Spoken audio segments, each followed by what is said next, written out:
Kita mulakan dengan perkembangan susulan pencemaran air di Kedah dan Selangor, dan kita nak bincangkan perkara ini dengan lebih lanjut bersama dengan aktivis alam sekitar Amle Ayat. Beliau juga merupakan pengarah Eco Nights. Assalamualaikum, selamat pagi Amle. Selamat pagi Azizi, apa khabar? Baik-baik. Amle, kita nak melihat kepada perkembangan di Kedah dan juga Selangor. Kita tahu pencemaran di Kedah dan juga Selangor ini, Kedah pertama kali berlaku, Selangor dah banyak kali berlaku. Kita lihat juga Kementerian Kasar telah pun menyatakan bahawa ada penguatkuasaan, program-program telah pun dikuatkuasakan, inisiatif-inisiatif penambahan anggota penguatkuasa 50 kalau tak salah saya ditempatkan di seluruh negeri. Tetapi dalam masa yang sama, peruntukan yang digunakan juga merangkumi peruntukan di dalam kementerian itu, peruntukan yang sedia ada dalam kementerian tersebut. Jadi pada pandangan Amle, adakah terdapat orang kata keperluan menambah dana untuk pengurusan dan juga penguatkuasaan pemantauan untuk mengelakkan daripada pencemaran ini terus saja berlaku, terutama sekali di sekitar Lembah Kelang, kerana kita faham Lembah Kelang kerap kali mengalami gangguan disebabkan beberapa faktor penyelenggaraan, dan satu lagi perkara yang baru saja timbul adalah berkaitan dengan sabotaj seperti dakwaan oleh Kerajaan Selangor. Okey, terima kasih Hafizi dan juga awak ni kerana menjemput saya untuk memberikan sedikit pandangan berkongsi pandangan dengan awak ni. Pertama sekali berkenaan dengan penguatkuasaan. Saya rasa penguatkuasaan ini satu perkara yang memang merupakan satu cabaran kepada bukan saja Selangor tetapi juga negeri-negeri lain yang menghadapi kesesatan ekonomi. Dan pada waktu yang sama, saya rasa banyak juga pihak-pihak industri yang merasa terdapat kesangan disebabkan oleh wabak COVID-19 dan juga beberapa peraturan ketat yang dikenakan oleh kerajaan. Jadi sememangnya apabila pihak industri dia menghadapi masalah-masalah ekonomi seperti ini, dia akan mudah terjebak ke dalam isu pengurangan kos.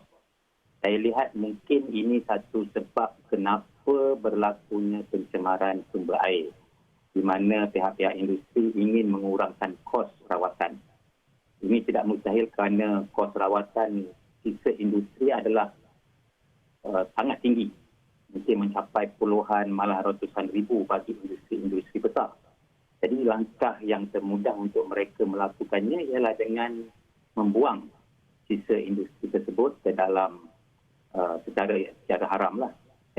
Dan keadaan ini mungkin telah meruncingkan lagi masalah-masalah pencemaran oleh pihak industri yang berlaku sebelum ini, yang tak dapat dilihat ataupun diramal oleh pihak-pihak penguatkuasa.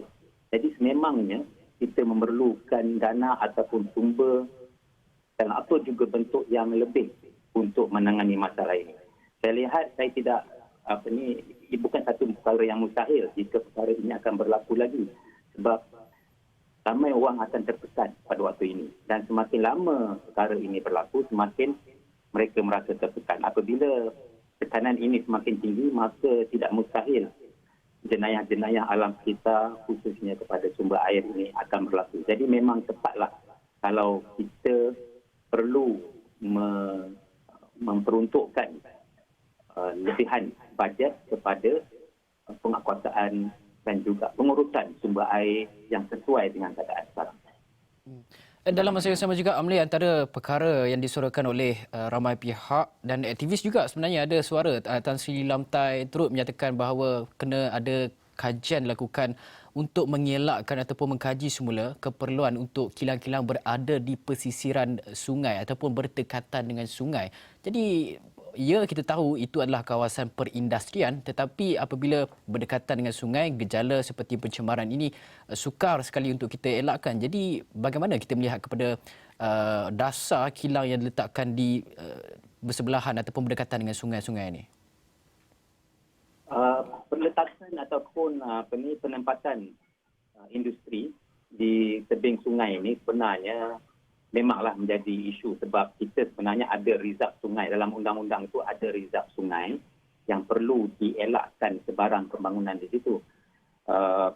Pihak kerajaan negeri harus memantau perkara ini dan melihat rizab sungai ini sebagai suatu kawasan yang perlu dibiarkan saja. Tapi pada waktu yang sama, kalau kita tengok keadaan-keadaan sebelum ini ataupun kes-kes sebelum ini, kilang itu sama ada terletak di rizab sungai ataupun di kawasan lain lebih dalam daripada lebih jauh ke dalam dari dalam kawasan keadaan, maka mereka kalau mereka ni nak mencemarkan air untuk kos, mereka akan buat juga. Contohnya baru-baru ini mereka boleh buang di dalam manhole IWK. Mereka boleh buang di parit-parit.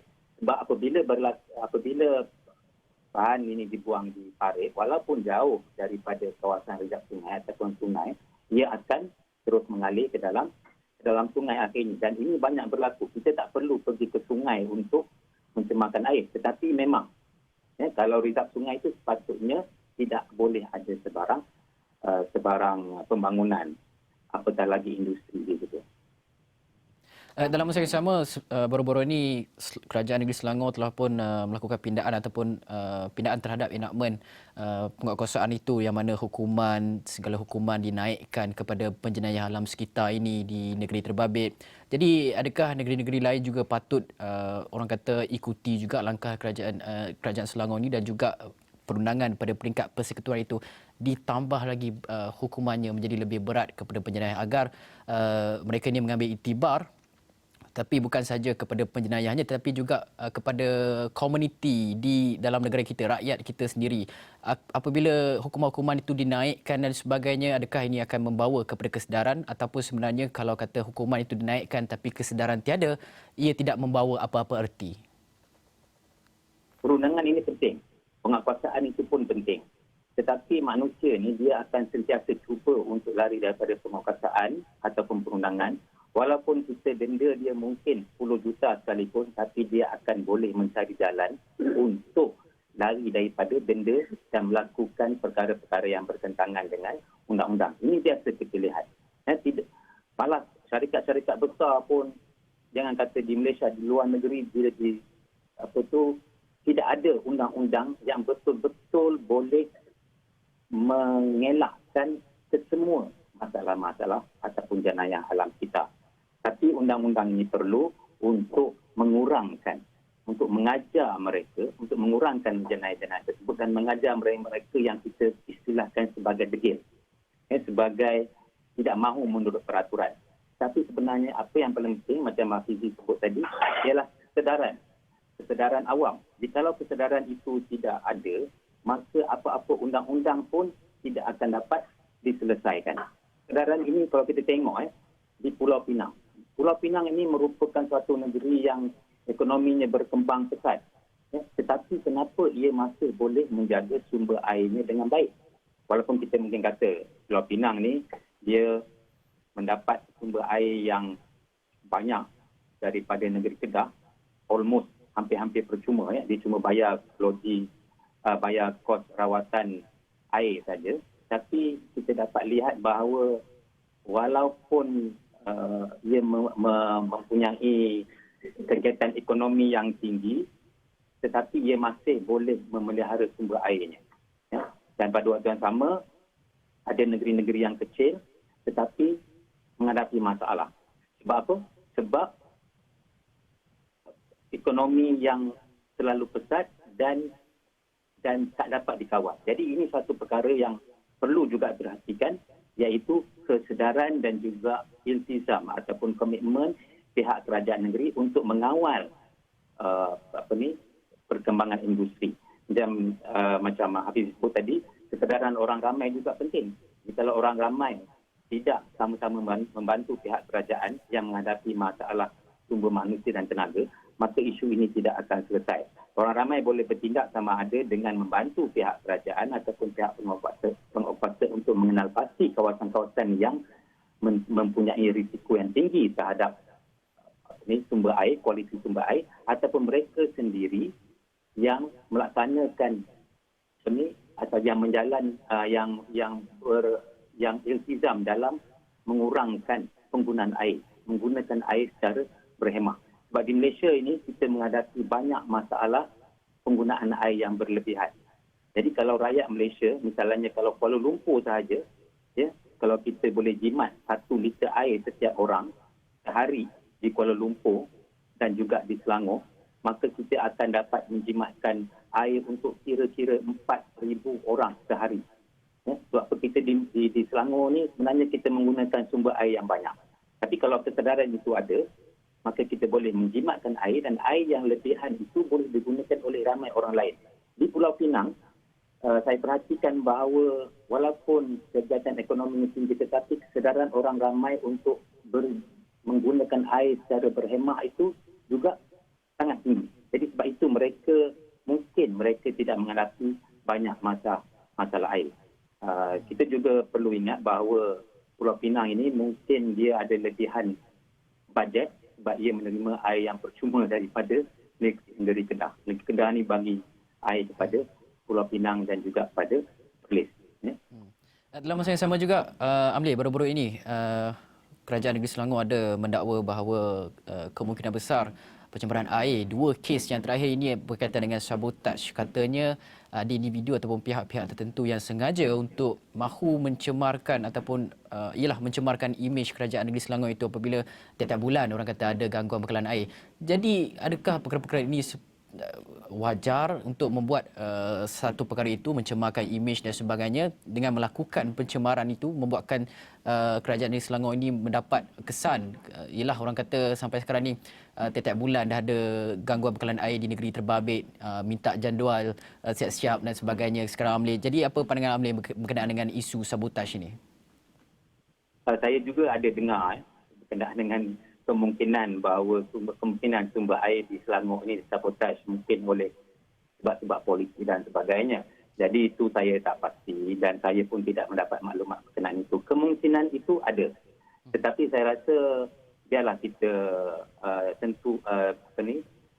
serah isu tersebut kepada pihak pengadilan untuk menentukannya dan saya harap isu sabotaj ini adalah palsu. Tidak ada orang yang berniat untuk sabotaj kerajaan, mana-mana kerajaan negeri pun, hanya dengan menyusahkan orang lain.